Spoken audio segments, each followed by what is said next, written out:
Buenas noches, bienvenidos a Mesa de Opinión. El domingo se realizó la primera vuelta de la elección presidencial. Ganó la democracia en cuanto que por primera vez en una primera vuelta se sobrepasaron los 19.500.000 votos, en cuanto que además de eso fueron las primeras elecciones en muchos años donde no hubo problemas de orden público. Y ganó el Centro Democrático, en cuanto que su candidato Iván Duque pasó no solamente a segunda vuelta, sino que lo hizo con una votación muy importante, 6.700.000 y algo más. El segundo lugar le correspondió, como ya el país lo conoce, al proyecto opuesto que representa Gustavo Petro.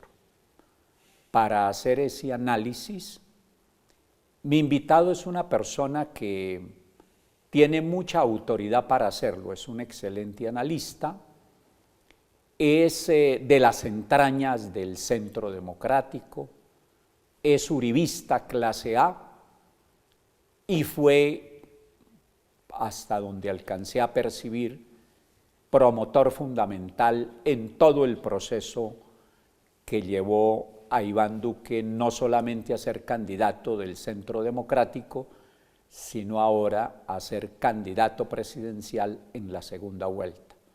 Se trata del senador José Obdulio Gaviria. Bienvenido, senador, de nuevo a mi programa. Doctor Ricaurte, encantado nuevamente de estar con ustedes y con toda la teleaudiencia. ¿Cómo vio lo del domingo? Muy predecible. Así es. Había una confrontación muy fuerte, por un lado, entre un viejo problema que tenemos por resolver, el sí y el no en el plebiscito, 4 fuertes candidatos del sí se enfrentaban a un muy fuerte candidato del no. Eso explica por qué no hubo la menor posibilidad estadística de que se hubiese resuelto, dirimido este tema en una sola vuelta. En segundo lugar, dentro del sí, la corriente de lo que llamaría yo el socialismo del siglo XXI se impuso con mucha fuerza. Sumadas las otras son muy superiores, dijéramos, dentro del sí, las otras fuerzas de la democracia liberal, del pensamiento liberal, de la libre empresa, la libre iniciativa y sobre todo los derechos ciudadanos son más fuertes. No obstante, individualmente Petro, que es el representante de una corriente de pensamiento ya muy extendida en América Latina, que gobernó y obtuvo el poder en 7 países de Sudamérica y que quisiera ahora entronizarse en Colombia. Entonces era predecible que esa gran confrontación reuniera una votación muy grande para el que encarna el pensamiento democrático liberal Duque versus el pensamiento socialismo del siglo XXI Petro. Yo creo que ahora lo que habrá que esperar es que las proporciones cambien muchísimo, sean un 60-30 con un 10 de votación nula, de votación en blanco, de votación indefinida. En las democracias liberales, los partidos que ganan el poder deben gobernar y los que lo pierden deben hacer oposición para convertirse en alternativa de poder. Esa fue la visión que perdieron en Colombia los partidos, que se acostumbraron como reducto del Frente Nacional a gobernar con el ganador. Eso no sucedió, por supuesto, en el caso del Centro Democrático, y la alternancia que ahora se ve es producto de esa posición entre todos los aspectos. Sí, con una gabelita que se le acaba de dar a la oposición, sí, y es que se le da jefe por obra y gracia de las elecciones. Me explico. El doctor Duque si pierde las elecciones, sería el jefe de la oposición en el Senado. Dijéramos que es un elemento de los sistemas parlamentarios que le pusimos al sistema presidencial. Y que es bueno para que quien Yo creo que no eso gane la elección tenga un sitial desde donde Sí, hacer la política. vamos a probarlo. Si Petro, como yo espero, Claro. pierde las elecciones, sería el jefe de la oposición en el Senado. Y su segunda, es decir, la doctora Ángela, sería la jefe de la oposición en la Cámara. Yo creo que eso va de pronto también a permitir que se coaliguen las fuerzas de oposición para que trabajen como tal, como oposición y no como apéndices del gobierno por ahí trayendo o pidiendo cositas.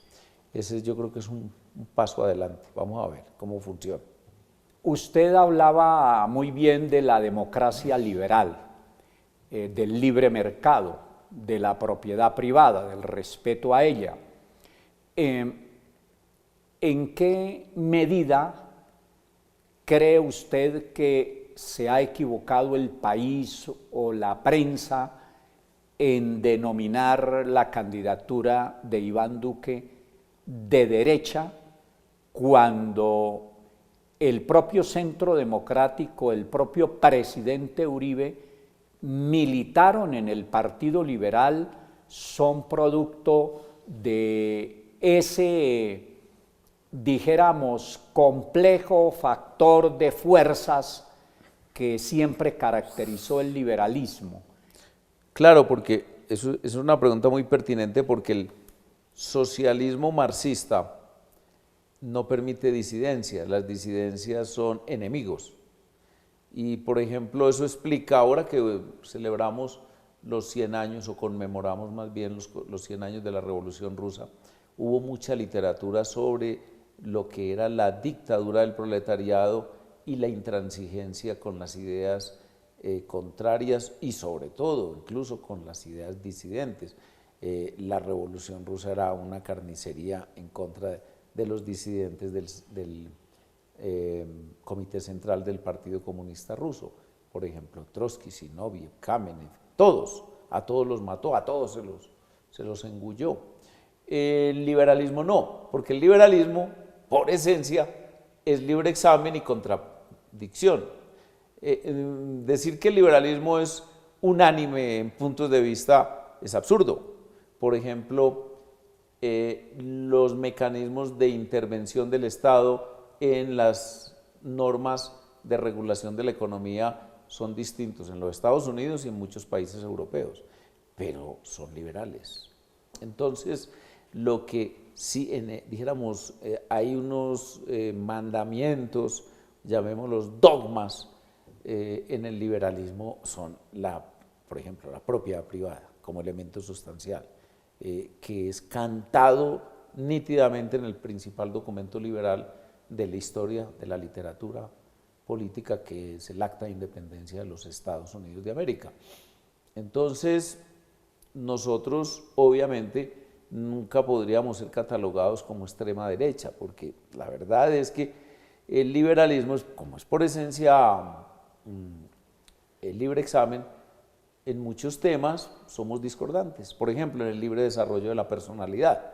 Usted ve unos liberales dirigiendo la liberación de la droga y ve a otros liberales defendiendo la regulación o prohibición de la droga. Y eso no quiere decir que se vayan a matar entre ellos.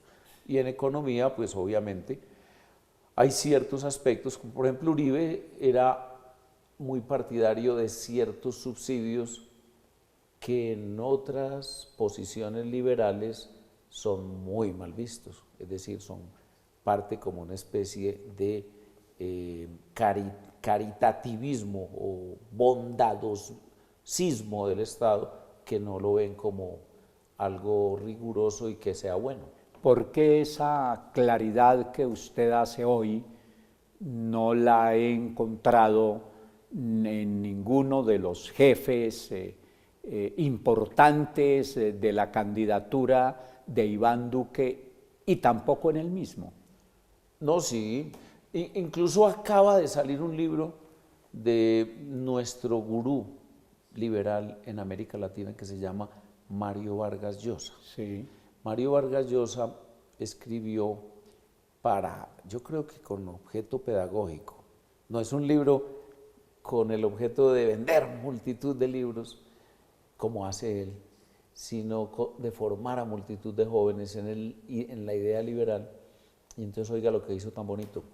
Se llama El llamado de la tribu, Mario Vargas Llosa. Es un manual de liberalismo. En el documento inicial, escrito por él, dijéramos, describe lo que son las ideas liberales.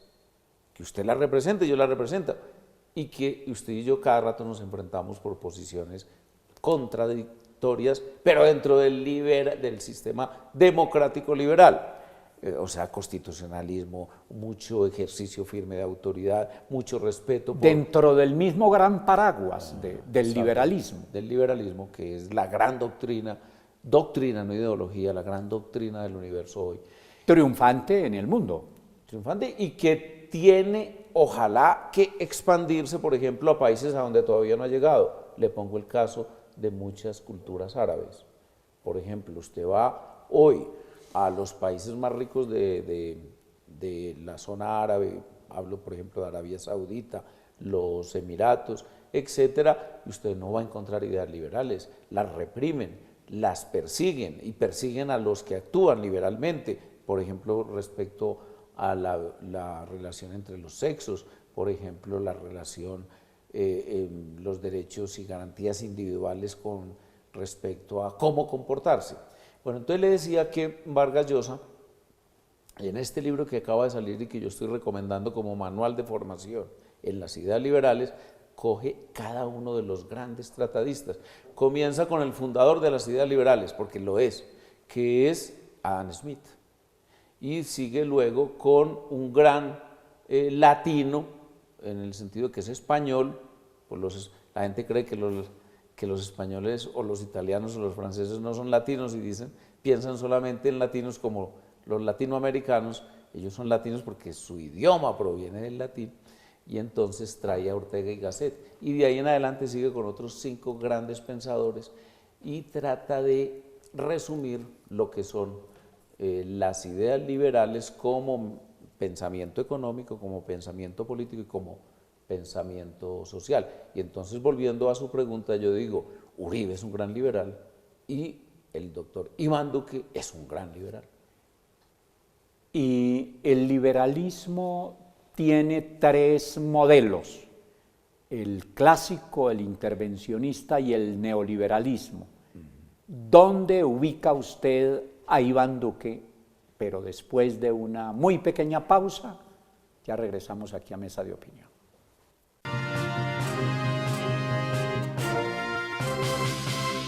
Regresamos a Mesa de Opinión. Me encuentro con el senador José Obdulio Gaviria y le había dejado planteado antes de la pausa.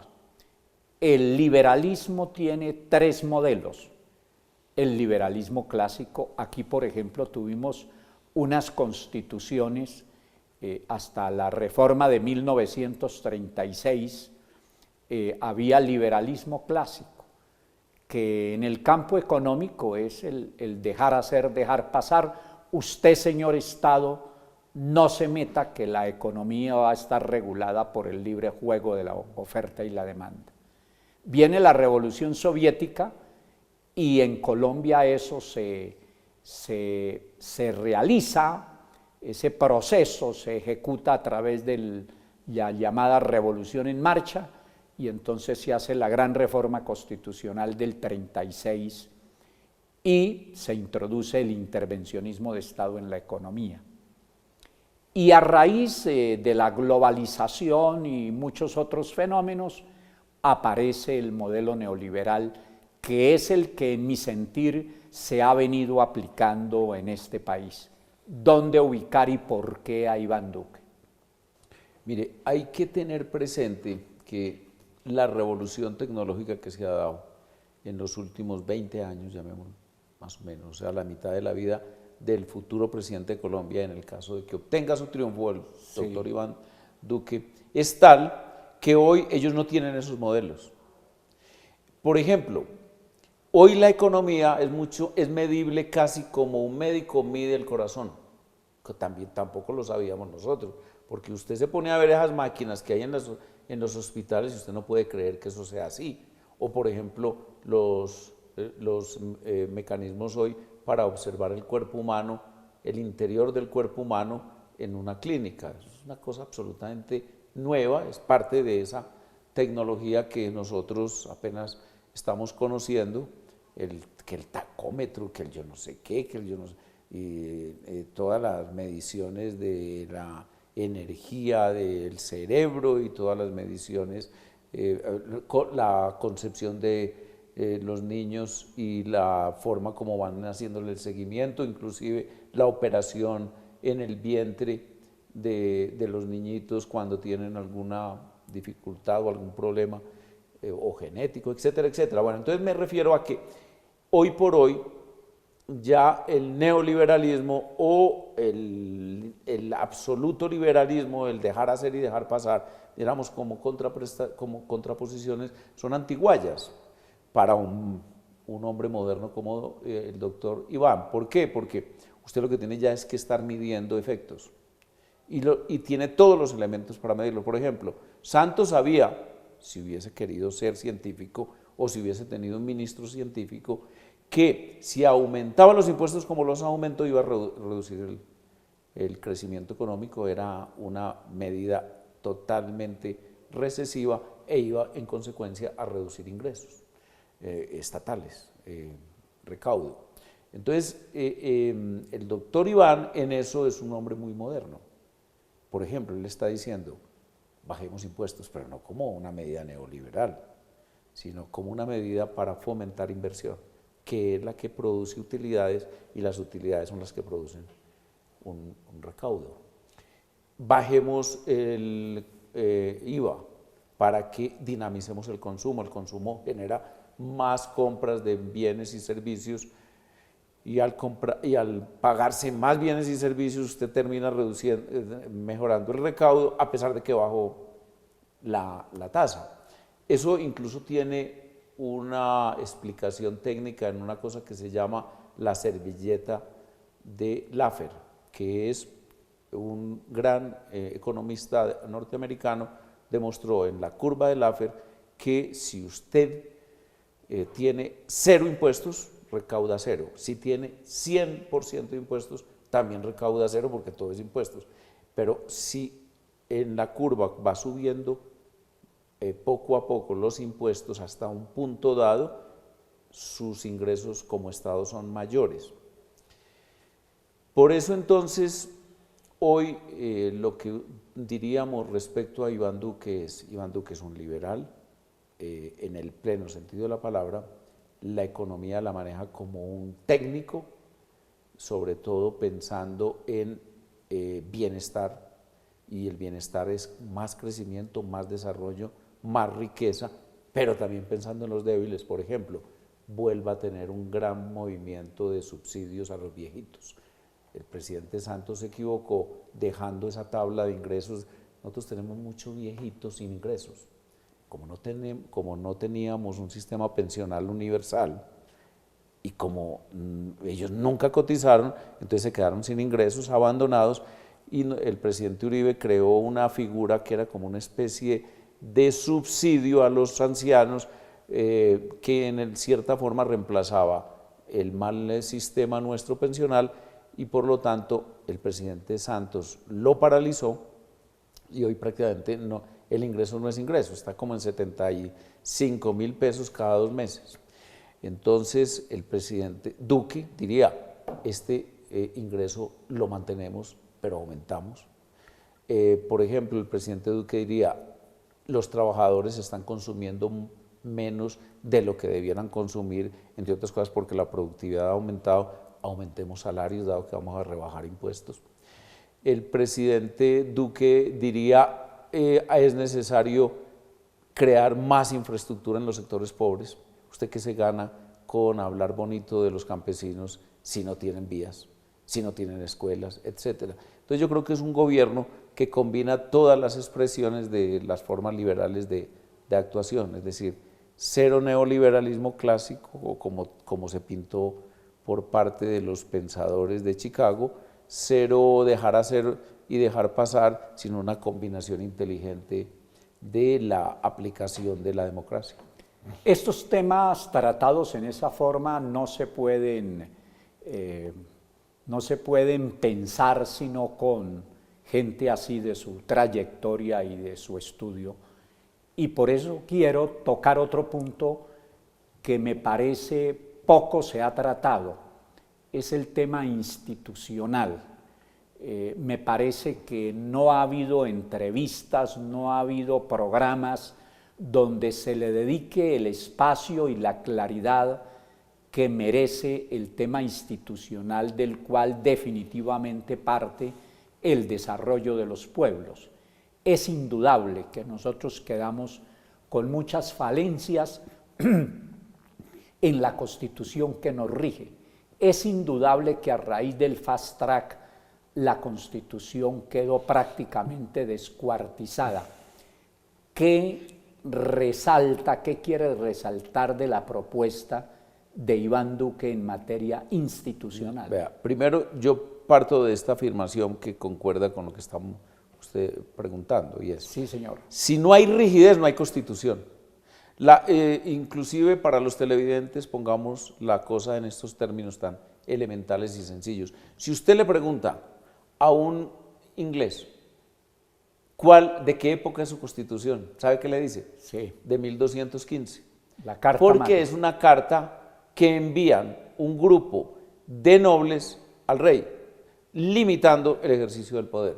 Por ejemplo, en el tema de impuestos. Recuerde que la figura de no impuestos sin representación es una de las afirmaciones que se hace en la Carta Magna. Eso es rigidez y está vigente, y la consideran un elemento sustancial de su marco constitucional, de lo que aquí llamamos de una manera tan olímpica el bloque de constitucionalidad, que es una charlatanería. En los Estados Unidos, después de una discusión la más hermosa del mundo, que tiene una carta bellísima de culminación del debate, que es la carta que le envía Franklin, el más viejo de los constituyentes, corredactor con Jefferson del Acta de Independencia, le envía a los constituyentes diciéndoles que no es perfecta, pero es lo más perfectible que han podido encontrar, y que él entonces la va a defender, a pesar de que su contradicción con muchos de los elementos, la va a defender pues durante la poca vida que le quedaba, porque él ya era muy viejo. Pero estamos hablando de 1787 y tiene 27 enmiendas. En más de 200 años. ¿Cómo le parece? Enmiendas de un renglón. Por ejemplo, la primera enmienda es sobre la libertad de expresión, y eso es una enmienda que tiene 5 renglones o 6. Es perfecta, diría yo, dentro de lo perfectible, claro, de lo que podemos hacer los seres humanos. Entonces, el señor presidente Santos, sus dos partidos esenciales en el debate, que eran el partido de la U y el Partido Liberal, dijeron: no, eso no, es que dijéramos, la rigidez no es esencial, y nos metieron 310 páginas del acuerdo final. Nos metieron 7 actos legislativos, si mal no estoy. Así es, son 7. Que son el que metieron en el 12, que prácticamente sí lo olvidaron. El marco para la paz. Yo le dije a un miembro de mi unidad de trabajo: hágame un favor, búsqueme, cuénteme el número de artículos provisionales, transitorios, en la Constitución Política de Colombia hoy, y no ha podido terminar. No ha podido terminar. Es una cosa absurda. Son 90. Muy bien. ¿Son 90 ya? 90. Imagínense, es que no, por Dios. Son 90. Sí. ¿Saben cuántas páginas se publica en una buena letra la Constitución de los Estados Unidos? En 17 páginas. Para que vengamos nosotros con 90 artículos provisionales, más el marco de referencia, que son las 310 páginas, etcétera, etcétera. Bueno, pero en ese tema que pareciera menor en este país y que es de una gravedad inmensa, porque es que ya la Constitución, como lo dije antes, quedó descuartizada, sí, entre otras. Sí, porque perdió la rigidez. Entre otras. Claro. Está invitado la Gran Colombia, ya le entregué mi último libro, yo soy profesor investigador de allí, y el último libro se va a llamar Los errores del 91, la Constitución descuartizada, Asamblea Constituyente. Desde ya está invitado Voy a ir. a la presentación de ese libro, pero menciono ese tema por otra razón. ¿Qué va a hacer el Centro Democrático? ¿Qué va a hacer Iván Duque si llega al poder y es el más opcionado para corregir ese problema que es uno de los grandes problemas de este país ya, porque es que no tenemos un norte definido? La carta política es el proyecto político más importante, es la manera de organizar el Estado, y como está organizado el Estado en su Constitución, de eso mismo depende su funcionamiento. ¿Qué va a hacer Iván Duque en ese sentido? Mire, primero que todo yo creo que nada de alborotos. Sí. Si fuese necesaria de pronto una constituyente, sería dentro del marco del artículo 13 actual. Está previsto. Que está previsto, si fuese necesario. Un gran debate tranquilo, apacible, con mucho elemento académico y con unos nortes. El primero, libertades económicas. Sin libertades económicas, el crecimiento disminuye.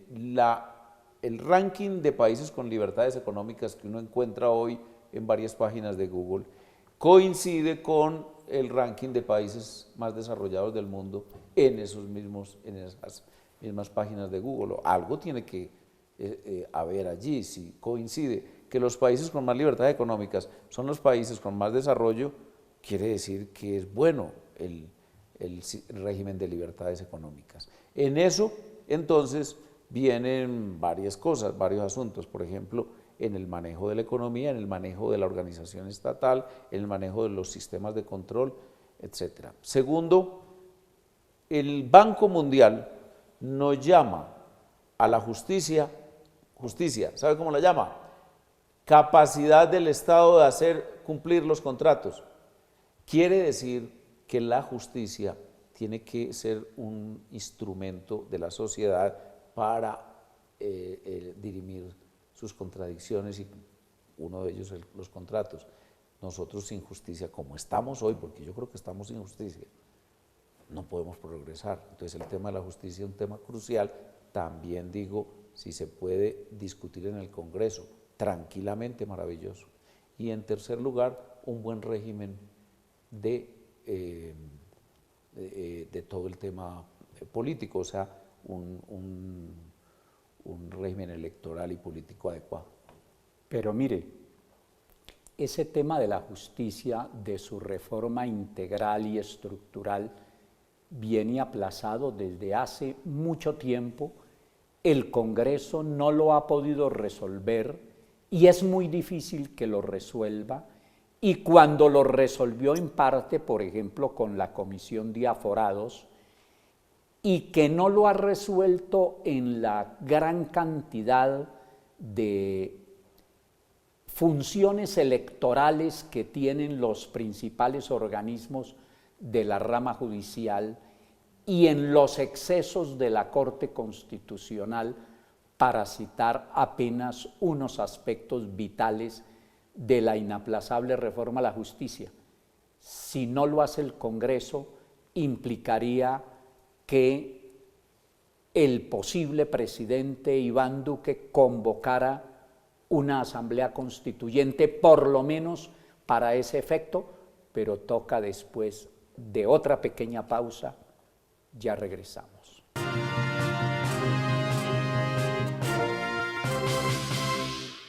Volvemos a Mesa de Opinión. Me encuentro con el senador José Obdulio Gaviria y no repito la pregunta. Se trata del tema, entre los tantos vitales, el que no da más plazo, porque no podría el país tragarse el hecho sin reaccionar de que el cartel de la toga haya llegado a acabar con muy buena parte de la legitimidad que le queda al Estado. Mira, el cartel de la toga es tan poderoso, que fue el que más incidió e intervino en la discusión del llamado debate sobre el equilibrio de poderes. No sé si usted recuerda Sí. al doctor Bustos dando cátedra y dictando línea en la Comisión Primera del Senado, y todo el mundo calladito y así como si estuviera hablando palabra de Dios. Y luego al señor fiscal, que era su socio en todo, el señor, ¿cómo es que se llamaba el fiscal anterior? Buenahora. Bueno, No, se me olvidó. ya nos acordamos. Entonces, la doctora Vivian Morales, miembro de la Comisión Primera, compañera mía, colega, con el beneplácito de 4 miembros de esa comisión del Centro Democrático, presentó un proyecto para la convocatoria de una constituyente en los términos, insisto, del título 13 de la Constitución, es decir, como un mecanismo de reforma. Porque sabíamos que dentro del actual esquema de división de poderes, que hoy está totalmente obnubilado, dijéramos, tiene nubes, no hay visibilidad dentro del actual sistema de separación de poderes, se hacía imposible, entre otras cosas, porque como es necesario poner en cintura las Cortes en sus funciones electorales, como usted lo dijo, entonces ellos no van a dejar. Y por ejemplo, comienzan a perseguir a los miembros de la Comisión Primera y luego, si es en la plenaria, a los miembros de la plenaria, o comienzan a desprestigiar la reforma, o la esperan en la Corte Constitucional y la declaran inexequible. Y por lo tanto, cosa absurda, ¿cómo le parece inexequible una ley? Un acto legislativo. Pero bueno, entonces la doctora presentó su proyecto y ya lleva primer debate. Este gobierno me da la impresión de que frenó al ponente porque no quisieron llevar a segundo debate, o sea, a plenaria del Senado, el proyecto, o sea que ese ya se va a quedar así. El doctor Duque ha dicho que él preferiría una reforma en el Congreso. Bueno, vamos a acompañarlo hasta donde podamos, pero siempre pensando, como usted lo ha dicho, que es imposible, porque es que es materialmente imposible, que semejante reforma, que contradice los intereses individuales, personales y casi que de gremio y de grupo y de cuerpo, pensando en las Cortes, vaya a pasar. Sobre todo, si por ejemplo pensamos seriamente, como yo creo que debemos pensar, en una sola Corte y no en esta revoltura, porque no nos vamos a decir mentira, que hay hoy. Vamos para los televidentes a ilustrarlos, vea. Hay Corte Constitucional, Corte Suprema de Justicia, Consejo de Estado, Consejo Superior de la Judicatura en sus diversas formas, tanto la parte que... Bueno, Consejo Electoral, que aunque no es una corte propiamente dicha, sí tiene funciones de órgano judicial. Y la JEP. ¿Y saben cuántos miembros tiene la JEP? 59, ¿cómo le parece? 59 magistrados. 31 la Corte Suprema. Creo decirle, mi estimado doctor Ricaurte, que es el país del mundo hoy con mayor número de altos magistrados. ¿Sabe de dónde viene hoy Argentina? Argentina viene de una corte como de 15 miembros a 7, porque son cortes de casación, de cierre. En los Estados Unidos, uno como litigante, usted y yo, nunca, casi prácticamente nunca, llegamos a la corte. Llegan a la corte los abogados, dijéramos, de más prosapia, dijéramos ya los de alto coturno. Lo normal es que nadie en los Estados Unidos llega con un caso a la corte. ¿Por qué? Porque es una alta corte suprema la que realmente establece que haya una jurisprudencia, primero permanente, creíble, incluso de una altura superior en cuanto a la formación científica del concepto. Eso no se va a resolver en el Congreso. No se puede, es muy difícil. Bueno, entonces lo que se impone es una constituyente porque en un referendo no se podrían hacer solamente las indispensables reformas que se requieren. Los lineamientos apenas. No, yo no voy a contradecir a Iván porque es nuestro candidato y él preferiría, ha dicho, que sea una discusión en el Congreso. Pero si no se logra, como creo yo que va a ocurrir, en un año más o menos sería necesario estar hablando entonces de una pequeña constituyente con temario definido, tiempo de funcionamiento y además con un mecanismo de elección en donde participe el pueblo, pero con calidades extraordinarias y con unas condiciones de trabajo particularmente favorables, es decir, que no sean perseguibles por las actuales Cortes. Dentro de los grandes temas que quería tratar con usted, senador, hay otro que no puedo dejar por fuera. Es el que tiene que ver con el diferendo o con la demanda de Nicaragua hacia Colombia, sobre lo cual ha dicho Iván Duque que mantiene la posición del actual gobierno en el sentido de que no se podrían modificar los límites de Colombia sino a través de un acuerdo, y se respalda en la propia Carta de Naciones Unidas. Ese es un tema vital que poco o nada se ha tratado. Sí, porque el gobierno, dijéramos, ha casi que mantenido en la sombra ese debate, que es un debate crucial, primero sobre soberanía y segundo sobre geopolítica. Entonces nosotros retornaremos al debate nuevamente.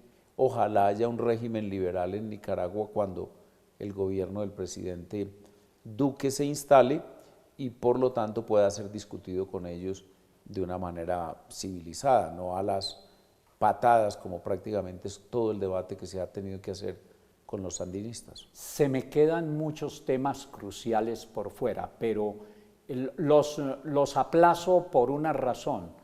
¿Qué va a porque quiero preguntarle cómo se van a configurar de aquí, o mejor, cómo se van a ubicar de aquí en adelante las fuerzas que no llegaron a segunda vuelta y que pueden resultar determinantes en la elección del 17 de junio. Me parece que el hecho de que Sergio Fajardo le haya pisado los talones a Gustavo Petro, allí esos 4.600.000 y algo más, cómo se van a ubicar, cómo se debe ubicar Germán Vargas, cómo se debe ubicar el liberalismo en las consultas y en las decisiones que están tomando por estos días. La mecánica ya no es la que prima en la política colombiana, gracias a Dios. Son los temas y propuestas. Entonces va a ser muy factible que ocurra lo siguiente. El Partido Liberal dividido en tres, en cuanto partido y tomando tres opciones. La primera opción, un sector muy moderno del liberalismo acompañando a Duque.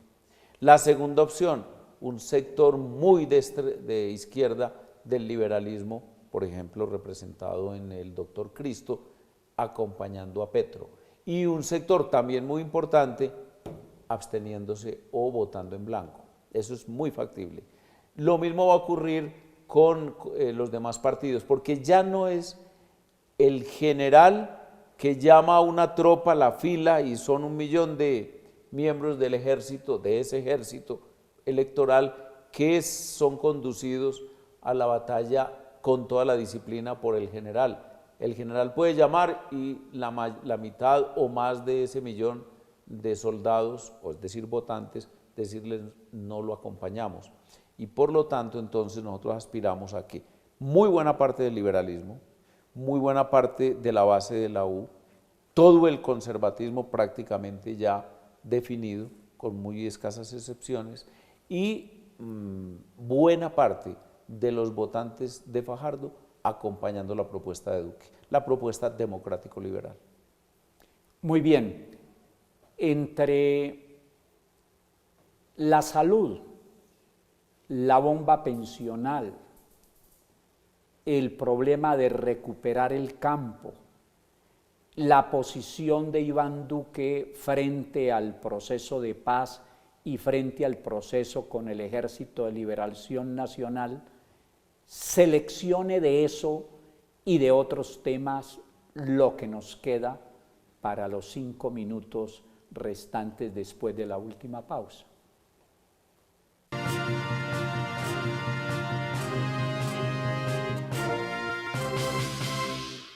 Volvemos a Mesa de Opinión, a su última parte. Me encuentro con el senador José Obdulio Gaviria y había dejado planteado unos temas que son muy importantes, pero por razones de tiempo no se alcanzan a tocar todos, y le había dicho a él que seleccionara algunos de los más importantes para estos 5 minutos.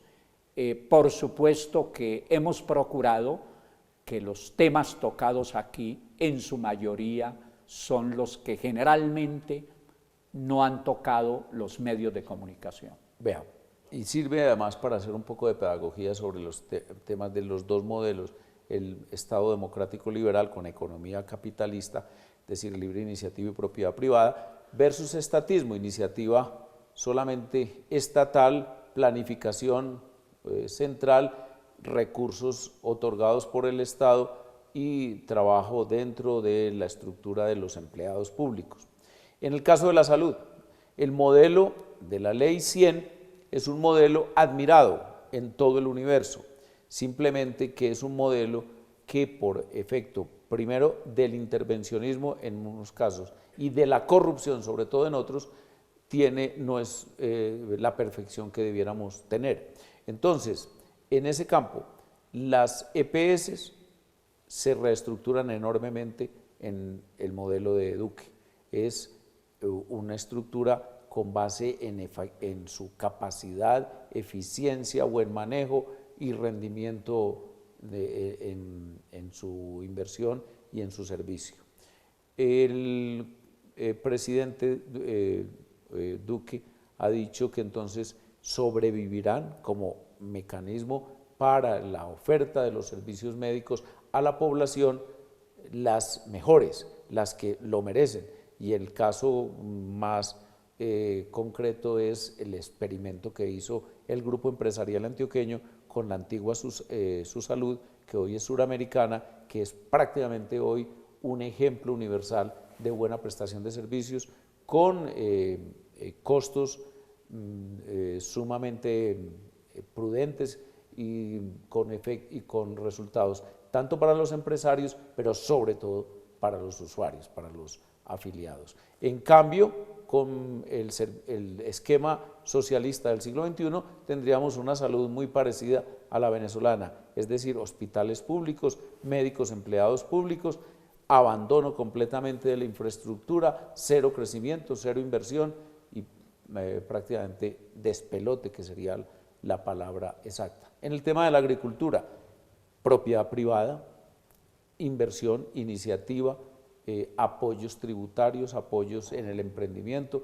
apoyos tecnológicos, una lógica en la oferta de los insumos necesarios para la producción agropecuaria y un mercado libre, pero sumamente moderno, que le permita a los propietarios, productores, tener un adecuado ingreso, en contra del reparto de tierras populista a personas sin condiciones para trabajar y que además no sabrían qué hacer con el producto de su trabajo. ¿Ha venido morigerando Iván Duque su posición frente a los acuerdos de paz con las FARC? No, de ninguna manera. Lo que sí es, siempre hay un principio que es el que la hace la paga, es decir, no impunidad y sobre todo no elegibilidad. Tan es así que mire el pueblo colombiano lo inteligente que es impresionante. El presidente y su negociador, el doctor de la Calle, derrotado, usted ve que fue el que menos votación obtuvo de los 5 candidatos, se empeñó en que tenían que ser elegibles. Y el pueblo colombiano se lo dijo de la siguiente manera: salió por primera vez a la plaza pública el candidato presidencial de las FARC y lo recibió a huevos y tomates. Es decir, le dijo, no señor, usted mientras no resuelva su situación ante la ley, pero sobre todo ante las víctimas, no venga a pedirnos votos. Y además se presenta como partido para el Congreso de la República, Senado y Cámara, y le responde el pueblo colombiano con 52.000 votos. Es decir, ni siquiera tuvieron ocasión de gastarse la plata que el gobierno dadivosamente les entregó, creo que eran como 10.000 millones, para prácticamente despilfarrar. Entonces yo creo que el pueblo colombiano le dio la línea a Santos, al contrario de lo que intentó Santos, darnos la línea de la impunidad y la elegibilidad inmediata. Senador José Obdulio Gaviria, se nos acabó el tiempo lastimosamente. Muchas gracias por haber vuelto a Mesa de Opinión. Ha sido un verdadero placer y espero que podamos seguir hablando este año de algunos otros temas. Muy bien, porque con usted se aprende, con usted se pueden tratar claramente temas que no se tratan con cualquier invitado. De ahí que lo haya vuelto a tener en este programa. No se les olvide que nos vemos dentro de 8 días. Hasta entonces, feliz noche, que descansen.